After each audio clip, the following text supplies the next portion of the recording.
Kешкі сағат неше болып жатыр? 17:26, яғни 5:30 болып жатыр. Біздер осы 2 күн болды, бүгін сәрсенбі күні ғой. Дүйсенбі күні таңда осы аталып отырған Әлкаусар шипажайынан келгенбіз. Осы Ақтау қаласына шыққан уақыттарда видеоблог көріп бастап, бірінші күні келген кездерде дүйсенбі күні кешке қарай тағы бір кешке қарай видеоға түсіріп, осы жерде Әлкаусар мына шипажайы туралы қысқаша мәлімет беріп, ол уақыттарда кешкі уақыттарда адамдар демалып бір болған күні болып жатқаннан кейін мен ол уақыттарда жақындап түсірген жоқ едім. Енді қазіргі таңда осы жақындап осы Әлкаусар туралы айтып түсіндірейін деп едім. Так, енді былай қарай жақындап жүрейік. Маған телефонды өзіне бересің, ары қарай түсіндірейін. Так, bu yerде енді бұл Әлкаусар шипажайы мына 2 блоктан тұрады екен. Мынау алғашқы салынған корпус, мұны Б корпус деп аталады екен. Мынау 2 жыл бұрын іске қосылды деді, шатаспасам, бұл А корпус деп аталады екен.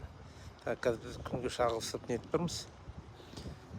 Так, енді біз мынарда келіп ем алып жатырық. Ем алып жатқан уақыттарда қазір мен бірден түсіндіріп айтайын. Бұл жерде әртүрлі жаңа кез келген шипажайда әртүрлі категорияға бөлінеді ғой, жаңағындай люкс дейді, полулюкс дейді, стандарт дейді, сондай сапаларға бөлініп ем шараларын көрсетеді.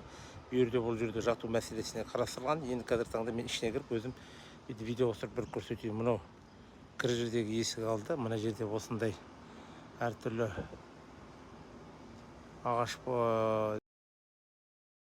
мүмкін болу үшін жасақ болған шаралары бар. Жерде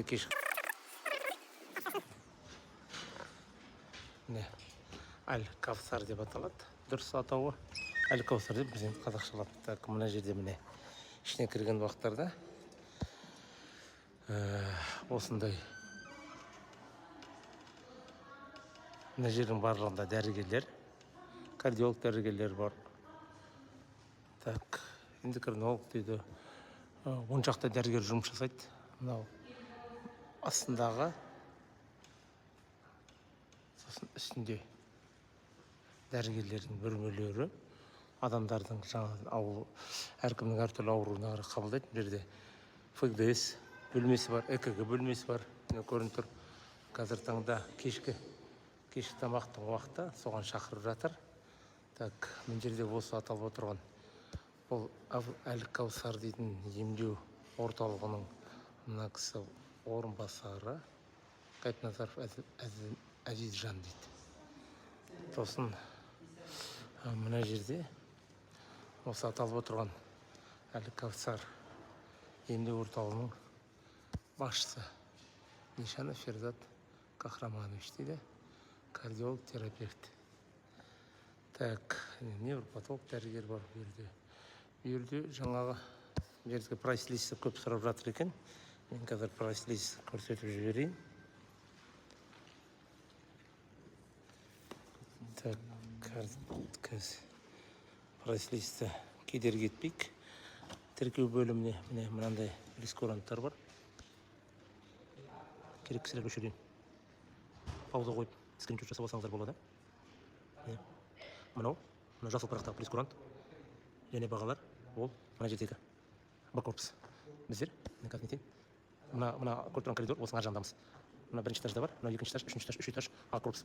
Мына баға, міне 35 мың, суперлюкс, 2 орындық 28 мың, 3 орындық 125 мың теңге дейді. Осылар міне осы Б корпусқа. Ал мынаның жаңағы мен артына көрсеткен корпус, оның бағалары міне 1 орындық люкс 30 мың, 2 орындық люкс 30 мың, 2 орындық полулюкс 25 мың, 2 орындық стандарт 22 мың, 3 орындық стандарт 20 мың теңге. Так, осы міне бағалары. Енді бұл жерде өзім емдеуші ретінде қазір өзім бөлмемді көрсете кетейін. Барың кетеді. Қазір көрсете кетейін. Так, мына жерде тағы ем шара қабылдайтын бөлмелерім. Жерде мына физио лечение көрсететін, ар жақта массаж қабылдайтын орын бар. Так, мына жерде бассейн. Міне мынадан былай қарап тіпті бассейн бар. Анарда фито бар. Мына жерде нөмірлер бар. 9 нөмір бар. Шапалар. Так, ары қарай. Екінші этажда біздердің бөлмелеріміз бар. Біз өздеріміздің бөлмелерімізді көрсетіп жіберейін.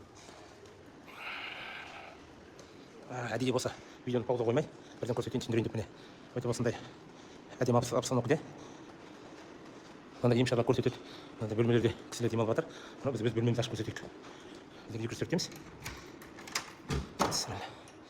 Так, кірдік. Енді өзіңіз көріп тұрсыңыздар, бәрі ақ екен. Шкаф бар. Мына жерде әжетхана, душ, полотенце, нелер барлығы бар. Так, біздер екі орындық люксе. Мынандай телевизор бар, холодильник бар, балкон бар. Ал осындай енді емшара көрсету мәселесі бойынша мен енді өзімнің алып атқан емшарамды айта кетейін. Так, өте жақсы сапада емшара көрсетіп жатыр. Бірнеше книжкамыз бар екен айтпақшы. Так, міне книжка бар. Так, міне жерде бірнеше ем түрлері бар. Массаж, УВТ, тарбансал, УЗИ дейді. Бірнеше ем түрлері. Осының барлығы міне. Яғни келген уақыттарда ешқандай кедергі етпей дәрігерлер осының барлығын алуға мүмкіншілік береді. Фитобочка бар, лечебный душ дейді. Жаңағы бүйірде әртүрлі вибромассаж, енді көптеген нәрселер бар. Так, міне осындай мәселелер бар. Емшара көрсету сапасы жақсы. Өзіміз алып отырғаннан кейін бүгін сәрсенбі күн әдейі бірінші күн алдық, екінші күн алдық, бүгін үшінші күн. Сәрсенбі күн 3 күн бойы алғаннан кейін сапасын бәрін баға беретін уақыт келгеннен кейін сол сапасына баға беріп, осы видеоны түсіруге шештік. Және осыдан 2 күн бұрынғы видеода мен бұл Әл-Кавсар, жаңа дұрыстап айтқан уақыттарда шипажайдың орналасқан жері Манкент аумағында дедім. Яғни ол түсінікті болу үшін айтқан едім. Енді анықтап түсіндіріп айтатын болсақ, мына TikTok, Instagram желілерде осындай жергілікті, осы білетін адамдар, келіп кеткен адамдар әртүрлі комментарий жазып жатыр. Бұл дейді Манкент емес, дұрыстап айт деп. Бұл Манкент аумағы деген не? Мысалы біздер Маңғыстау облысы Ақтау қаласынан келдік па? Маңғыстау облысы болады ма, Атырау бола ма, Ақтөбе бола ма, Орал, бәрі Батыс Қазақстан өңірі болып саналады. Батыс Қазақстан өңірінен келген жағдайда біздер Шымкент емес, Манкент теміржол станциясынан түсіп келгеніміз біздерге ыңғайлы әрі тиімді болады, экономикалық тұрғыда айтқанда. Таксиге мінсеңіз де, өзіңіздің таныс тамырларыңыз күтіп алатын болса да ыңғайлы болады. Шымкенттен келетін болсаңыз сәл-сәл қашықтау болады. Сәйкесінше таксиге отырсаңыз да қымбатырақ болады. Сол үшін мен Манкент аумағы деп теміржол станциясының тұрған аймағына жақын болғаннан кейін түсінікті болу үшін айттым. Егер де нақты кәдімгі мекен-жайын дұрыстап айтатын болсақ, осы Түркістан облысы Сайрам ауданы, бұл жерде Қарабұлақ дейтін село, ауыл бар. Соның кірер жеріндегі бұл шипажай, бұл медициналық орталық. Егер де анықтап дұрыстап заң тұрғысындағы атауын айтатын болсақ, медициналық орталық деген жаңағы 10 шақты дәрігер жасайтын болғаннан кейін, бұл жерде күндізгі дәрігерлер 5-ге шейін жасайды екен. Сосын түнгі уақыттарда дәрігерлер кезекшілікке тағы келеді. Себебі бұл жерде ауырып жатқан, жаңа айтқандай, ем алушылар болады. Кәдімгідей әртүрлі укол заттарын алып, сондай болғаннан кейін бұл жерде медициналық орталық. Тек қана шипажай емес, яғни тек қана біз сияқты санаторияға келген адамдар қабылдап қана қоймайды, одан басқа да әртүрлі ем алуға келген адамдарды кәдімгідей жатқызып, ем шарасын береді екен.